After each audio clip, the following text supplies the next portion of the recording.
আরে একটু তাড়াতাড়ি হাত চালাও না। আরে বাবা তুমি চিন্তা করো না, এবারে একদমই লেট হবে না। মিশিকা তৈরি হয়ে গেছে? ও কখন রেডি হয়ে গেছে, ওই দেখো বাইরে খেলছে।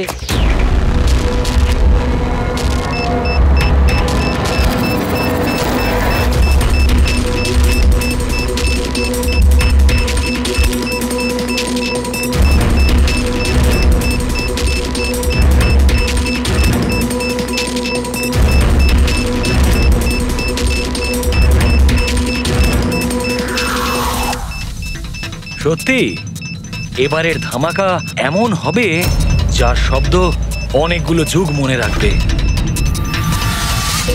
আমরা ঠিকঠাক বেরোতে পারবো তো এখান থেকে? আরে 100%। এমনিতেও আমাদের ওপর কারোর সন্দেহ নেই। আর যতক্ষণে আমরা এখান থেকে বেরোবো ততক্ষণে তো এই বাড়ির আর এই জায়গাটারও চিহ্ন মিটে যাবে।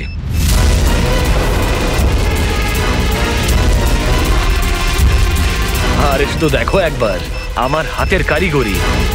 কেউ বলতে পারবে এটা নকল পাসপোর্ট? তুমি নকল পাসপোর্ট নিয়েই পড়ে থাকো, আসল ধামাকা তো আমি করব।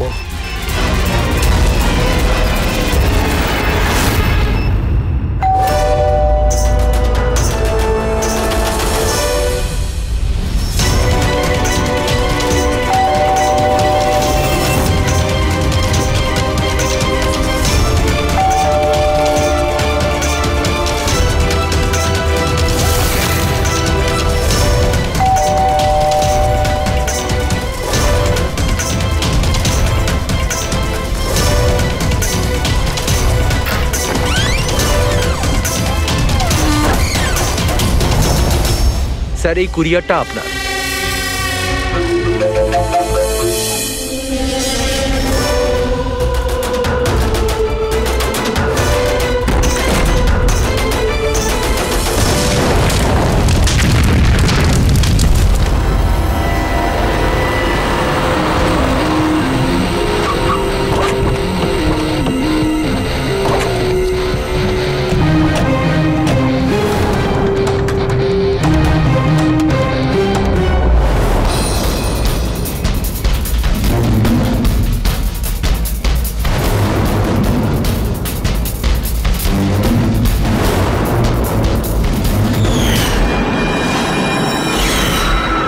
আমি এজেন্ট বানি, ইন্টেলিজেন্স ডিপার্টমেন্ট থেকে। আমি আপনাদের কল করেছিলাম। থ্যাংক গড আপনারা এসেছেন স্যার। স্যার আমার কাছে বেশি সময় নেই। আমাদের দুজন অফিসার মনিকা আর তার অ্যাসিস্ট্যান্ট সিলিন্ডার ফাটার ফলে মারা গেছে ওখানেই। আর এটা দুর্ঘটনা নয় স্যার, এটা একটা ষড়যন্ত্র। ব্যাস মনিকার এই ভাগ্নি এই বাচ্চাটাই রয়েছে এখন। আর স্যার একে ওরা মেরে ফেলবে। আপনি কি করে জানলেন এই ব্লাস্টের ব্যাপারে? স্যার আমাদের অফিসার ওকে বলেছিল যদি কোনো প্রবলেম হয় বা কিছু যদি হয়ে যায় ও যেন কল করে আমাকে এখানে ডাকে। যেই আমি ওর কল পাই সাথে সাথে এখানে চলে আসি। এই বাচ্চাটাকে তুমি নিজের ইন্টেলিজেন্স ডিপার্টমেন্টে কেন রাখলে না? আর এই তোমার এই অপারেশনে হেড কে? স্যার আমাদের হেড নিজেই নিখোঁজ, জানি না উনি বেঁচে আছেন কিনা। নিশ্চয়ই আমাদের দলেই কেউ বেইমান আছে যার জন্যই অপারেশন ফেল হয়েছে। সেই বেঈমান তুমি নও তো? আমাদের সামনে ভালো সাজার নাটক করছো। স্যার আমি যদি বেইমানি করতাম তাহলে আপনাদের কল করে কেন ডাকতাম? হতে পারে এখনো আমার উপর নজর রাখা হচ্ছে। স্যার আমাকে যেতে হবে। কোথাও তুমি যাবে না যতক্ষণ না আমাদেরকে বলছো যে তোমার অপারেশনে পান্ডাটি কে। টেররিস্টদের যারা ফান্ড দিচ্ছিল তাদের এগেইনস্টেই ছিল এই অপারেশনটা। আর আমার মনে হয় হয়তো আমাদের অফিসাররা জানতে পেরে গিয়েছিলেন আসল ক্রিমিনাল কে। আমাকে ওরা কিছু বলার আগে ওরা মারা যায়। স্যার স্যার এই হলো আমাদের অফিসাররা। ঠিক আছে, বাচ্চাটাকে আমাদের কাছে রেখে যাও। যদি তোমার সঙ্গে যোগাযোগ করতে চাই তাহলে কিভাবে করব? স্যার এটা গেস্ট হাউসের নাম্বার। আমার সাথে যদি আপনারা কথা বলতে চান আপনারা শুধু আমার নাম বলে যোগাযোগ করাতে বলবেন, ওরা ঠিক যোগাযোগ করিয়ে দেবে। ঠিক আছে।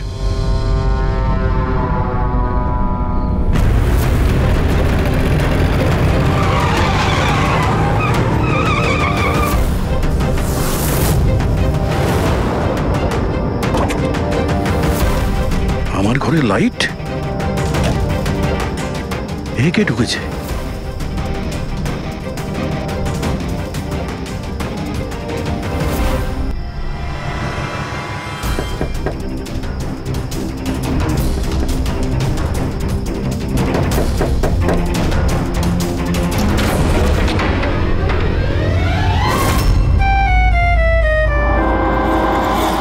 ওপরে। তুমি কে? এটা কি করছো তুমি? তুমি তোমার বউয়ের উপর গুলি চালাবে? কি বউ? ম্যাডাম, মনে হচ্ছে আপনি কোনো ভুল ঠিকানায় চলে এসেছেন। এটা আমার বাড়ি। আপনি বাড়ির ভেতরে ঢুকলেন কি করে? হ্যাঁ, আপনার নাম কি? রজনী কুমারী, মিসেস রজনী দয়া কুমারী। 3 মাস আগে তুমি আমাকে বিয়ে করেছিলে বন্তুরে। ওখান থেকে পালিয়ে গেলে, তাও আবার কাউকে কিছু না জানিয়ে। বন্তুরে? তো আমি মিথ্যে বলছি? আমি একটা ভালো পরিবারের মেয়ে, সেখানে কিনা আমি এক পরপুরুষকে বললো তুমি আমার বর? হ্যাঁ, কি বলছো কি তুমি? তুমিই তো আমাকে তোমার ঠিকানা দিয়েছিলে, আর ফোন নাম্বারও তো দিয়েছিলে। আমি দিয়েছিলাম? তো মাথা খারাপ আছে তোমার? মনে হয় তুমি জানো না আমি একজন সিআইডি অফিসার। কি হয়েছে দয়া? তুমি তোমার বউয়ের উপর চিৎকার করছো কেন? আরে সুধা আন্টি, এ আমার বউ নয়। দেখো, তোমরা সবাই দেখো। নাও মা, জল খেয়ে নাও। আরে কেন বলছো ও তোমার বউ নয়? তুমি জানো কতক্ষণ ধরে ও তোমার জন্য অপেক্ষা করছিল? আমি দেখলাম, তাই আমি ওকে তোমার বাড়ির ডুপ্লিকেট চাবি দিলাম। আমার বাড়ির চাবি আপনি যে কেউকে কি করে দিয়ে দিলেন? কাউকে? যে কেউ মানে? ও তোমার অপরিচিত নাকি? ও তোমার নিজের স্ত্রী। তো বিয়ে করে নিলে? লুকোচ্ছ কেন? তবে তোমার চয়েসটা খুব সুন্দর। আরে আমি তো ভাবতেই পারিনি যে আপনি এই বয়সে বিয়ে করবেন। আরে আন্টি, আমি কোনো বিয়ে এই বয়সে মানে কি? তুমি সিআইডি, তার মানে এটা নয় যে ওর ওপর তুমি তোমার রাগ দেখাবে। কাকিমা, ও যখন আমাকে বকে আমি তখন সেটা সহ্য করে নি, আর এখন তো বলছি আমি তো স্ত্রী না।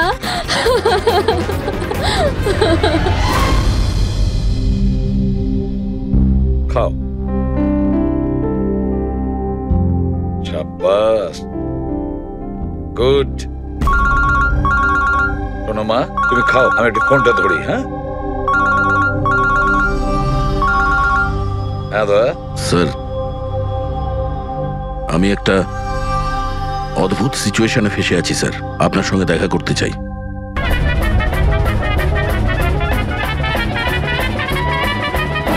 আমি মঙ্গলসূত্রের দিব্যি খেয়ে বলছি, আমি তো তোমার অর্ধাঙ্গিনী, আমি কোনো অপরাধী নই। তুমি আমাকে এখানে কেন নিয়ে এসেছো? ধর্মপত্নী, বউ, স্ত্রী, অর্ধাঙ্গিনী, চুপ করো তো। শুনে শুনে আমার কান পচে গেল। আচ্ছা, এতই যখন অসুবিধা আমাকে বিয়ে করার, তাহলে বিয়েটা করেছিলে কেন বলো? স্যার, আমার তোর সাথে বিয়ে করার ইচ্ছেই ছিল না।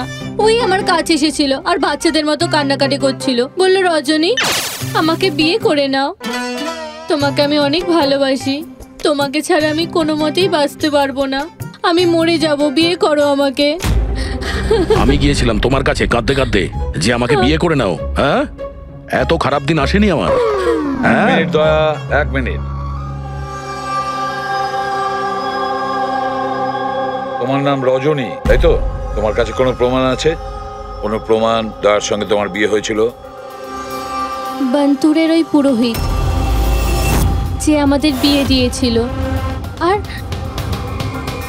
এই ছবিগুলো, আর এই ছবিগুলো কি মিথ্যে? স্যার, ওর ভালোবাসা আমাদের গ্রামের পুকুরের মতো শুকিয়ে গেছে। তোকে বলে দিন আমি ওকে ডিভোর্স দিয়ে দেব, কিন্তু এটা যেন ও না বলে আমাদের এই বিয়েটাই হয়নি। ডিভোর্স?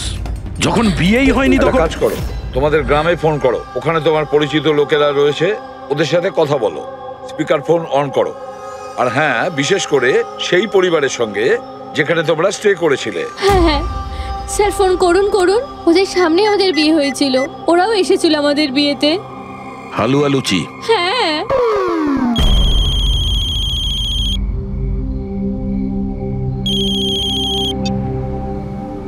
হ্যালো। হ্যাঁ কমলা আন্টি, আমি দয়া বলছি মুম্বাই থেকে, চিনতে পেরেছেন? আরে দয়া, কি বাবা, তোমায় চিনতে পারবো না কেন? আমাকে হঠাৎ মনে পড়লো। রজনী ঠিকঠাক বাড়ি পৌঁছেছে তো? তোমার বাড়ি খুঁজতে অসুবিধা হয়নি তো? কমলা কাকি, ওকে তো আমি পেয়ে গেছি, কিন্তু ও তো আমাকে ভুলেই গেছে। কিন্তু ও বলছে যে ও আমাকে নাকি চেনেই না, আমাকে নাকি কোনোদিন দেখেইনি, আমাদের নাকি বিয়েটাই হয়নি। কি হয়েছে দয়া? রজনী কোনো ভুল করেনি তো? সেটাই বলছি দয়া। বন্ধ করে দাও।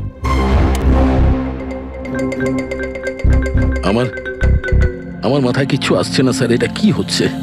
কেন কেন করছো তুমি এগুলো? কি উদ্দেশ্য তোমার? বলো কি উদ্দেশ্য তোমার? স্যার, স্যার আপনার বন্ধুরা এসেছে। আরে তোরা এখানে কি মনে আরে করে? হাই। আরে আমি ফোন করতেই যাচ্ছিলাম তোদের দুজনকে। আরে কেন আসতাম না? বৌদি ফোন করেছিল আমাদের, তাই তাড়াতাড়ি চলে এলাম। কিন্তু হয়েছেটা কি? বৌদি তুমি কাঁদছো কেন? আর আর এখানে রয়েছো কেন?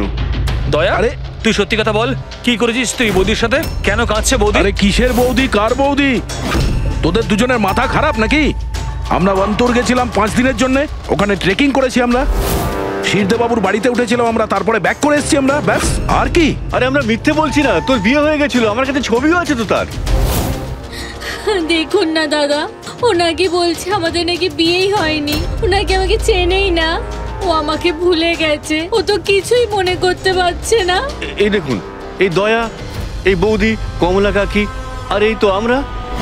আরে এরকম নকল ফটো বানানো তো খুবই সহজ, কম্পিউটারে যে কেউ বানাতে পারে। হ্যাঁ, তো কম্পিউটারের সাথেই তো বিয়ে বিয়ে খেলা খেলতে পারতো।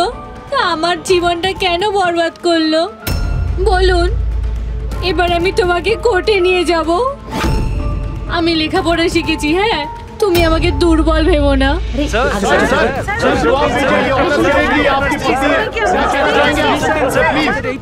উত্তর দিন স্যার। এটা কি সত্যি যে সিনিয়র ইন্সপেক্টর দয়া নিজের স্ত্রীর উপর অত্যাচার করছেন? অদ্ভুত ব্যাপার, আপনারা সত্যি কথা না জেনে যা খুশি বলে যাচ্ছেন আমার ব্যাপারে। আপনাদের কি মনে হয় আপনারা সিআইডিতে আছেন বলে নিজেদের পাওয়ারের মিসইউজ করতে পারবেন আপনারা? দেখুন, আমরা সিআইডির লোকেরা না কোনো অন্যায় করি, না কোনো অন্যায়কে সমর্থন করি, বুঝেছেন? এই মিডিয়া খবর পেলো কি করে ভাই? আরে বুঝতে পারছি না ভাই, মনে হচ্ছে প্রতিবেশীরা ফোন করেছে। নমস্কার। নমস্কার। আমি সামন্ত, সমাজসেবক। আমি থাকতে এই দেশের নারীর ওপর কোনো অত্যাচার হতে পারে না। স্যার, আমি হলাম দামিনী।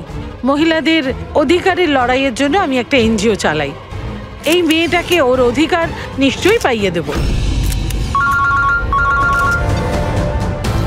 Yes sir. হ্যাঁ, ঠিক আছে, ওকে। স্যার, স্যার দাঁড়ান স্যার, স্যার উত্তর দিন স্যার। স্যার, রজনী ম্যাডাম, দয়া কি আপনাকে মারধর করেছে? আপনি আমাদেরকে বলতে পারেন। আমি আপনাদের কাছে একটাই অনুরোধ করব, আমার স্বামীকে ফিরিয়ে দিন আপনারা, আমার দয়াকে ফিরিয়ে দিন আপনারা। দেখো, কেসটা অনেকটা গড়িয়ে গেছে। তুমি এই রজনীকে সঙ্গে নিয়ে নিজের বাড়িতে নিজের সঙ্গে রাখতে হবে। আর শোনো, হেড অফিসকে বোঝাতে হবে কোনো রজনীর সঙ্গে তোমার এই যে লেডিস সোশ্যাল ওয়ার্কার আছে না, দামিনী ম্যাডাম, সেও তোমার সঙ্গে থাকবে, এটা দেখার জন্য যে দয়া রজনীর সঙ্গে কোনো মিসবিহেভ করছে না। মানে স্যার, আমাকে আমার বাড়িতে এই কার্টুনগুলোর সাথে থাকতে হবে? থাকতে হবে দয়া, যতক্ষণ না এই রজনী কে জানা যাচ্ছে, তোমাকে থাকতে হবে। এখন তো স্যার এগুলো একটা খারাপ স্বপ্নের মতো মনে হচ্ছে। এমন মনে হচ্ছে যে আশপাশের দেশ থেকেও লোক আসবে এটা প্রমাণ করার জন্য যে এই রজনী আমার বউ। দয়া, যশবন্ত আর মনিকার খুন, আর তাছাড়া এই রজনী তোমার স্ত্রী সেজে তোমার বাড়িতে যে জোর করে চলে এসেছে, গন্ডগোল আছে দয়া, অনেক গন্ডগোল আছে। এরকম কিছু হতেই পারে না। আর এ কোনো অসহায় মেয়ে নয় স্যার, আমি ওর মুখের ওপর বন্দুক ধরেছিলাম, ওর মুখে কোনো রকম কৌতূহল বা ভয় কিচ্ছু ছিল না। স্যার, এই রজনীও হয়তো কোনো পাকা অপরাধী হবে। ওর গ্রামে গিয়ে একবার খোঁজ নাও তো, দেখো আসল ব্যাপারটা কি। আর যতক্ষণ তোমরা একসঙ্গে থাকবে, এই রজনী আর দামিনী দুজনের সঙ্গে ভালো ব্যবহার করতে হবে, না হলে এরা দুজনে মিলে এমন ঝামেলা করবে। হ্যাঁ স্যার, এবার ওদের খেলা ওদের সঙ্গেই খেলবো। পুরবি, যেখানে যশবন্ত আর মনিকা খুন হয়েছে সেখানটা খুব ভালো করে দেখো, দেখো কোনো না কোনো প্রমাণ তো নিশ্চয়ই পাওয়া যাবে। স্যার আমার এই এজেন্ট বানিকেও খুব একটা ঠিক লাগে না, ওকেও তো সন্দেহ হয়। আমরা ওকে ভরসা করে কোনো ভুল করছি না তো? গেস্ট হাউসে একবার ফোন করো, দেখি একবার। হ্যালো, বাসন্তী আছে? হ্যালো, আমি বাসন্তী বলছি। আমি জানতাম এত সহজে আপনারা সন্দেহের তালিকার বাইরে আমাকে রাখবেন না। ব্যাস অবস্থা বোঝার জন্য ফোন করেছিলাম। তবে বাইরের আবহাওয়া কিন্তু খুব একটা ভালো না, তাই বাসন্তী এখন এখানেই থাকবে। যখন যাবে বলে যাবে। স্যার গেস্ট হাউসেই আছে। ঠিক আছে স্যার, আমি আসছি। দেখি এই রজনী নতুন কোন চাল চালার জন্য তৈরি হচ্ছে। আপডেট দিয়ে যেও। স্যার।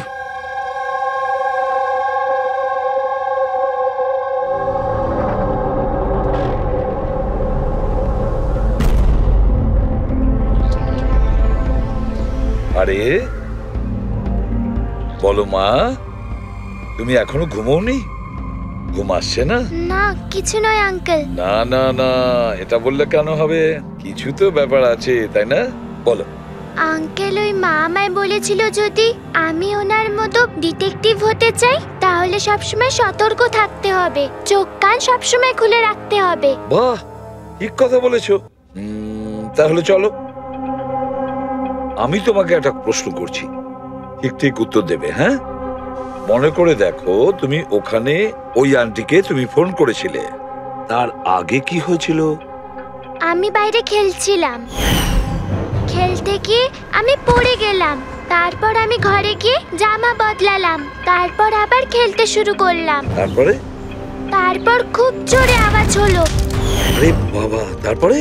দুষ্যন্ত আঙ্কেল বলেছিল যদি কখনো এরকম হয় তাহলে পানের দোকানে গিয়ে বানি আন্টিকে ফোন করতে, আর আন্টি না আসা অবধি ওখানেই থাকতে। সাব্বাস মা, ঠিক করেছো তুমি। যাও যাও, ঘুমিয়ে পড়ো। হ্যাঁ আঙ্কেল, মাসি আর দুষ্যন্ত আঙ্কেল আর কখনো ফিরবে না?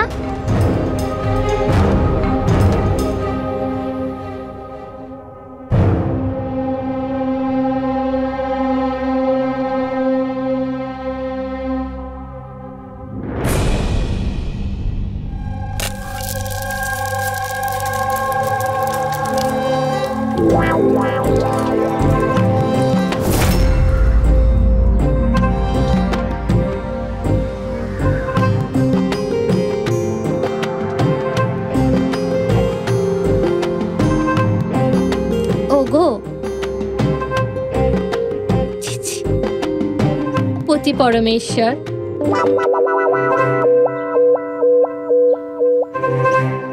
এই নাও তোমার প্রিয় ডিম ভাজা। আরে বাহ, আপনি তো আমার পছন্দের খুব খেয়াল রাখেন। হ্যাঁ, তুমি বললে আমি আমার নিজের হাতে খাইয়ে দেবো তোমাকে। না না না, তার কোনো প্রয়োজন নেই, আমি নিজেই আমার হাত দিয়ে খেয়ে নেব। আচ্ছা, তাহলে আমাকেও খাইয়ে দাও না। নিশ্চয়ই।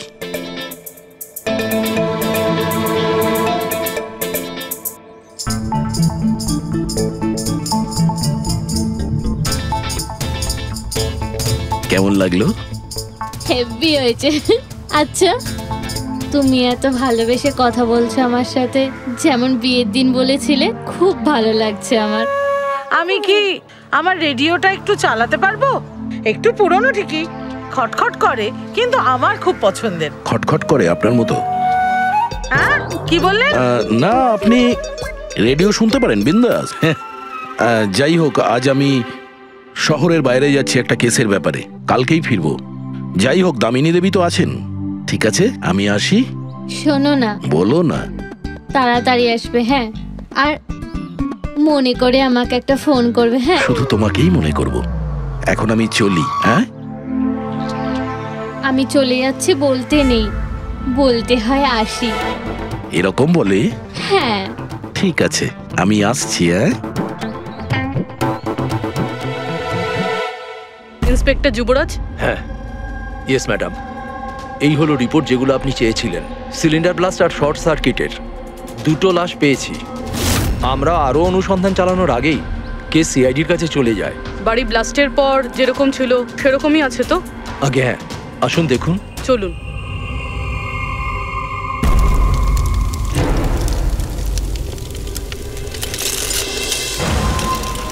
এজেন্ট বাণীকে কোনো ইম্পর্টেন্ট ইনফরমেশন দিতে চেয়েছিল মনিকা আর দুষ্যন্ত, কিন্তু ইনফরমেশন দেওয়ার আগেই ওদের মৃত্যু হয়। হয়তো ওই ইনফরমেশন রিলেটেড কোনো প্রমাণ পেয়ে যাবো এখানে। হ্যাঁ, চলুন দেখি।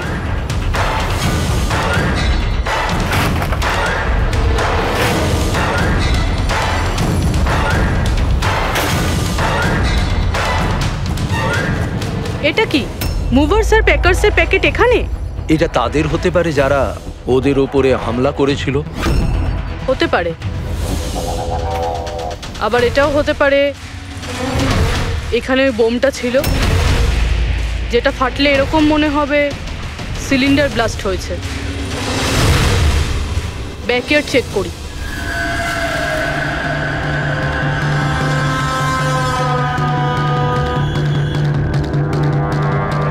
এখানে তো সেরকম কিছু নেই।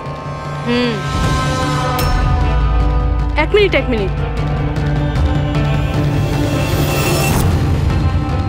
এই কুরিয়ারের কভারটা এখানে কি করছে? জাপানিজে লেখা, শুধু নামটা ইংলিশে রয়েছে, মারিয়া ফার্নস। এই মারিয়াটা কে? মনিকা মারিয়া ফ্রান্স নামে পরিচিত ছিল। এবার এই কুরিয়ারটা যেই নিয়ে আসুক না কেন, সেই মিশনটার ব্যাপারে নিশ্চয়ই কিছু না কিছু তো জানেই। স্যার এগুলো দয়ার বিয়ের ছবি, এগুলো নকল নয় স্যার, একদম আসল। কোনো ভুল হচ্ছে না তো তোমার? না স্যার, এক্সপার্টকে দিয়ে চেক করিয়েছি, উনিই বললেন এগুলো আসল। দয়া তো কখনো মিথ্যে বলে না স্যার, বুঝতে পারছি না। সেটাই তো অভিজিৎ, এবার আমার মাথায় কিছু কিছু আসছে। মনে হচ্ছে কেউ দয়ার মুখের আদলে মাস্ক তৈরি করে সেটা পরে ওই রজনীর সঙ্গে বিয়ের ছবি তুলেছে। সে যেমন চতুর তেমন বুদ্ধিমান। ও জানতো যে নকল ফটো ধরা পড়ে যাবে। স্যার তবে এই ছবিগুলো কাছ থেকে তোলা হয়নি স্যার, সমস্ত ছবিগুলো দূর থেকে তোলা হয়েছে। হ্যাঁ, কিন্তু এই রজনী, এর আসল পরিচয়টা কি? স্যার রজনী কুমারী ওর আসল নাম। ওর আধার কার্ড, ওর প্যান কার্ড, ড্রাইভিং লাইসেন্স সব আমি চেক করেছি। ওর বান্তুরেই জন্ম আর সাতারাতেই পড়াশোনা করেছে। যদি এটাই হয় তাহলে অভিজিৎ, এই রজনীর কীর্তিকলাপ প্রমাণ করা বেশ কঠিন হয়ে দাঁড়াবে। শহরে এমন কোনো ইভেন্ট কি হতে চলেছে? স্যার একটা ইভেন্ট আছে যেটা ওদের কাজের। কি? স্যার একটা কনভয় যাবে 5 টন সোনা নিয়ে বেসরকারি ব্যাংকের উদ্দেশ্যে। তো হতে পারে যে আতঙ্কবাদীরা নিজেদের ফান্ডের জন্য লুট করার চেষ্টা করবে। একদম ঠিক বলেছো অভিজিৎ, এটাই ঘটেছে। যারই সিকিউরিটি আছে না এই সোনার ট্রান্সপোর্টে, ওকে বলতে হবে, ওকে অ্যালার্ট করতে হবে। আর ওকে এটাও বলতে হবে আমাদের নজরে থাকবে সোনার দেওয়া নেওয়ায়। আর অভিজিৎ, আমি মিশিকার কাছে যাচ্ছি, আর তুমি আর দয়া ওখানে চলে যাও আর খুব ভালো করে জিজ্ঞাসাবাদ করো।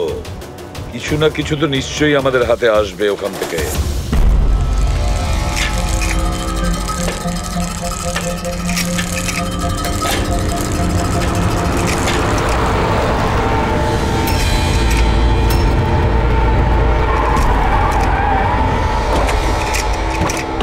তাহলে এই হলো তোমার শ্বশুর বাড়ি।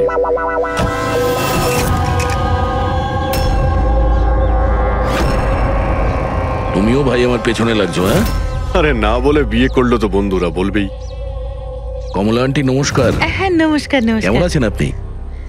আমি ঠিক আছি। রজনীর সাথে ঝগড়া করনি তো? আরে এসো এসো জামাই বাবা, এসো। কি খাবে? রজনী মা তো কিছু বলেনি। কিছু ব্যবস্থা করছি।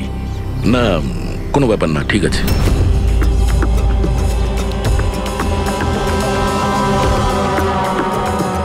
অভিজিৎ, গ্রাম একদম ফাঁকা, বাচ্চাগুলোকে কোথাও দেখা যাচ্ছে না। আগের বার তো অনেক সরগরম ছিল জায়গাটা।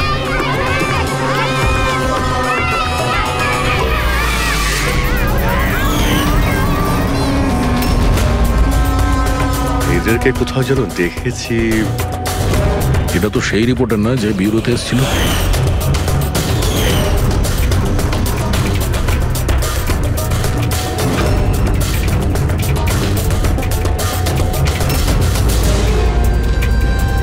আচ্ছা কাকা, সব ঠিক আছে তো এখানে? হ্যাঁ হ্যাঁ হ্যাঁ, সবকিছু ঠিকই তো আছে। না মানে আমরা এমনি খোঁজ খবর নিতে এসেছিলাম আর কি। বসবেন না? না না, আমরা আমরা আসছি। হ্যাঁ, আবার আসবেন।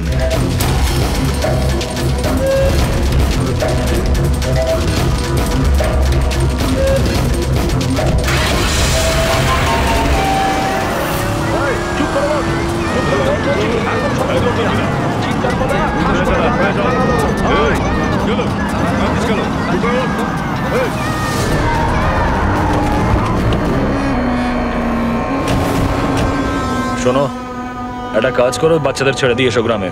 সিআইডি চলে গেছে ওখান থেকে। যাইনি, সবে তো এলাম। বড় ভুল করেছিস।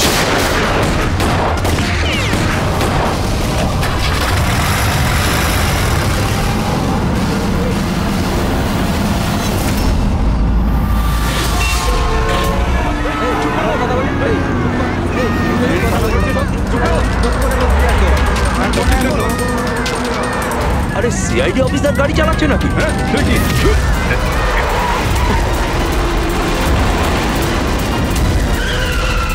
আরে আরো একজন সিআইডি অফিসার আমাদের পিছু নিয়েছে, ওকে গাড়ি থামাতে দিও না।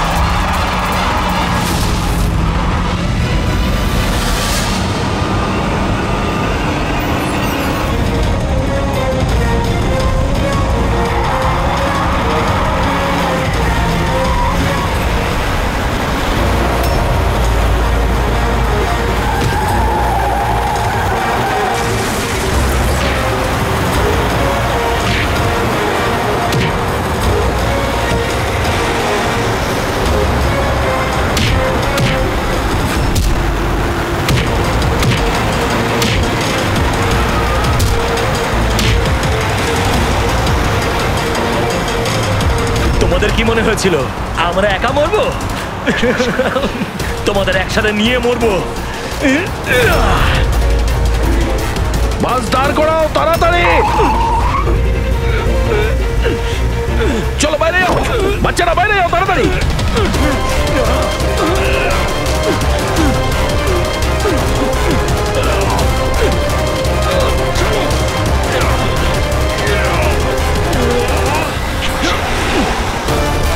দয়া, অভিজিৎ,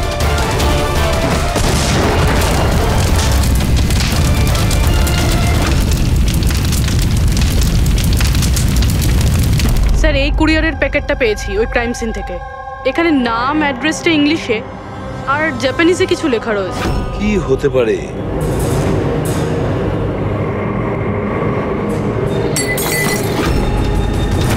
কি হচ্ছে? মিশিকা? মিশিকা, মিশিকা, কি হয়েছে মা? চোখ খোল মা। ডাক্তারকে ডাকো। দেখো দেখো, বাচ্চারা এসে গেছে, বাচ্চারা এসে গেছে। ভগবান আমাদের কথা শুনেছে। আমার সোনা, কেমন আছিস তুই? মাত্র 5 টন সোনার জন্য এরা সুইসাইড বম্বার সেজে ঘুরে বেড়াচ্ছে আর নিজেকে নিজে উড়িয়েও দিল। দেখি ক্রিমিনাল ডেটাবেস থেকে কি পাওয়া যায়। এদের ইনফরমেশন তো অফিসে পাঠিয়ে দিয়েছি। যতদূর মনে হয় এরা সব পুরনো পাপই হবে। আচ্ছা ডক্টর, এখন বাচ্চা মেয়েটার অবস্থা কিরকম? ঋষিকার দুধে খুব বেশি পরিমাণে ঘুমের ওষুধ ছিল। হ্যাঁ,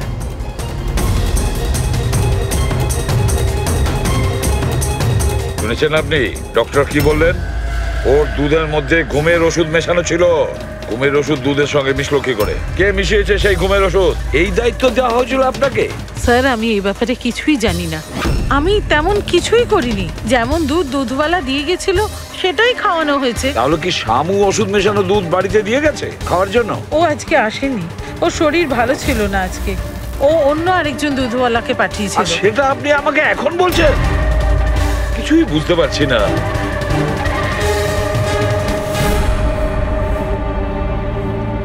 এর ক্ষতি করার জন্য কেন উঠে পড়ে লেগেছে এরা? এ কি ক্ষতি করেছে ওদের? স্যার হয়তো ওই লোকটা রজনীর গ্যাংয়ের লোক হবে। কিন্তু এই মেয়েটার সাথে কিসের কানেকশন সেটাই তো বুঝলাম না। স্যার এই প্রশ্নের উত্তরটা ওই কুরিয়ারের প্যাকেটে থাকতে পারে। ওখানে জাপানিজে কিছু লেখাও ছিল। ট্রান্সলেট করে দেখতে হবে। আমাদের ক্ষমা করে দেবেন, আমাদের কিছু করার ছিল না। না না ঠিক আছে, আমরা বুঝতে পারছি। আমার বন্ধু এবং প্রতিবেশীদেরও এরকম ভাবেই ধমকেছে মনে হয় মিথ্যে কথা বলার জন্য। কিছু তো প্ল্যান আছে। এত কিছু করেছে মানে বেশ বড় সড় উদ্দেশ্য আছে। এই যে এটা রিপোর্ট এসে গেছে। এই যে সুইসাইড বম্বার ছিল ওর নাম হলো পুরান।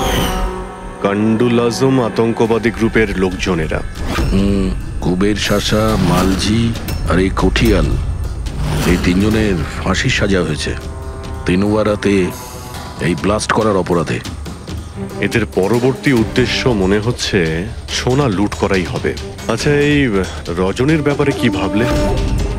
রজনী, ওর ওপর নজর রাখার জন্য আমি পুরো ঘরেতে স্পাই ক্যামেরা লাগিয়ে দিয়েছি। অ্যালার্ট এসছে, রজনী কারোর সঙ্গে কন্ট্যাক্ট করছে। ডায়না বলছি পুরো প্ল্যান ঠিক হয়ে গেছে। সোনা ওই ভ্যানে পুরনো রাস্তা দিয়ে 1টা থেকে 2টোর মধ্যে যাবে। ভ্যান সেই সময় লুট করতে হবে। আর চিন্তা করো না, সিআইডি কিছু বুঝতেই পারবে না। ওরা এটাই প্রমাণ করতে ব্যস্ত আমি দয়ার বউই নই। আর ওদের একটা খবর আমার কাছে আছে, কারণ ওদের সিআইডি ব্যুরোতে আমি একটা ছোট্ট মতো বাগ লাগিয়ে দিয়েছি।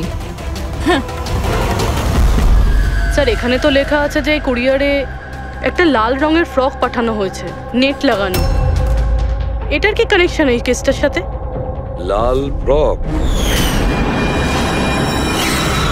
রবি, যখন বানি মিশিকাকে আমাদের কাছে নিয়ে এসেছিল তখন ওই রকমই একটা ফ্রক পরেছিল, লাল রঙের ফ্রক, নেট লাগানো।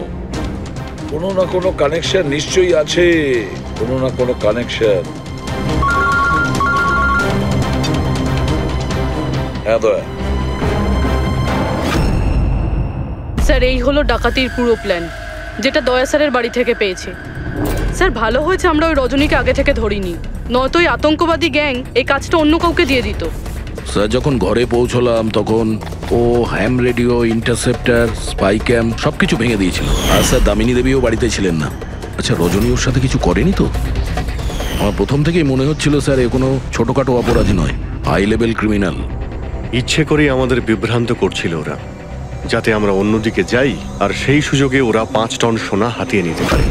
না অভিজিৎ, এমন কোনো প্রশ্ন আসছে এই কেসটায় যেটা এখনো পরিষ্কার নয়।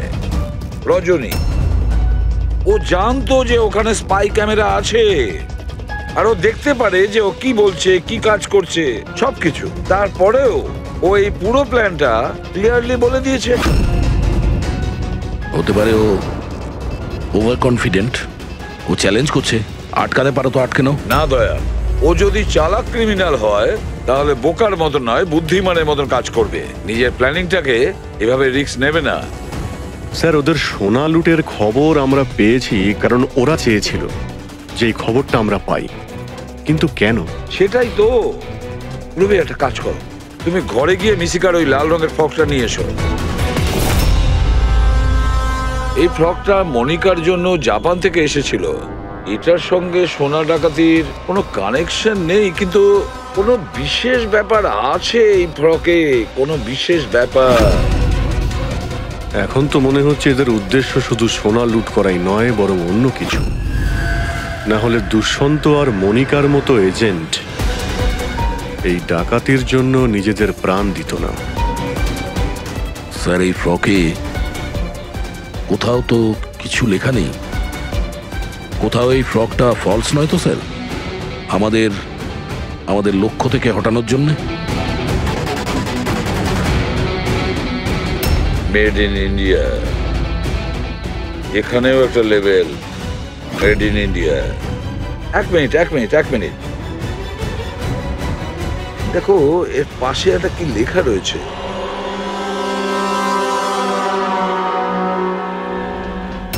ভেতরে দেখো জাপানি ভাষায় লেখা, আর এদিকে মেড ইন ইন্ডিয়া। কি লেখা থাকতে পারে জাপানি ভাষায়? এটা ট্রান্সলেট করে দেখতে হবে। পুরবি, দেখো তো জাপানি ভাষায় কি লিখেছে, ট্রান্সলেট করে বলো তো।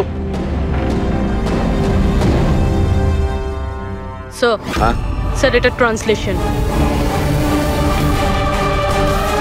ও মাই গড!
ব্যাস, দাঁড়িয়ে যাও।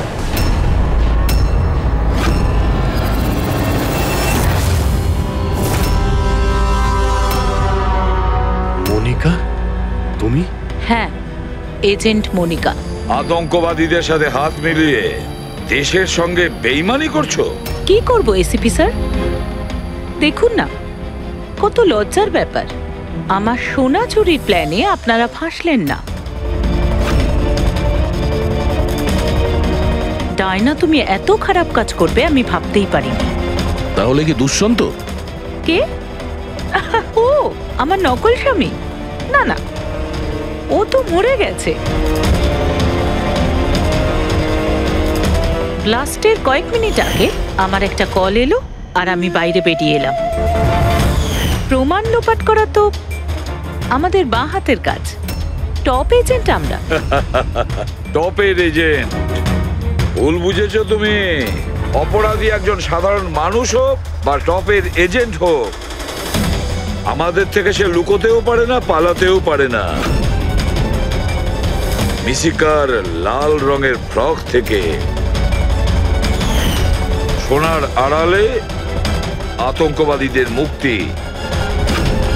তার মানে ডাকাতের প্ল্যান এসব সাজানো ছিল। এরা আতঙ্কবাদীদের মুক্ত করতে চাইছে। আর এই ফ্রকের কারণে আমি আমার জীবন বাজি রেখে দয়ার নকল বউ হওয়ার নাটক করলাম, যাতে আমি দেখতে পাই সিআইডি মিশিকার ফ্রক থেকে কোনো ইনফরমেশন পাইনি তো। কিন্তু আফসোস, আমি এই কাজটাই করতে পারলাম না, তাহলে এই ঝুট ঝামেলাটাই হতো না। এখনো কিন্তু খেলাটা পাল্টে যায়নি। আমাদের ফাঁসিতে ঝোলাবে। এবার দেখো এখান থেকে বেরোনোর পর আমি তোমাদের সাথে কি করি। করবে তো তখন যখন এখান থেকে যেতে পারবে। ঠাকুরপো, তুমি না একটু বেশি কথা বলো। চলো গাড়ির ভেতরে চলো চলো। আর যেতে না চাইলে একবার পেছনের দিকে তাকাতে পারো।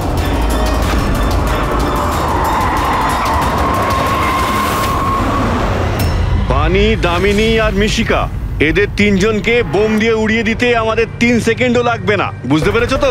গাড়িতে গিয়ে বসো সবাই, তাড়াতাড়ি। এই চল রে। অভিজিৎ, পুরবি, দয়া।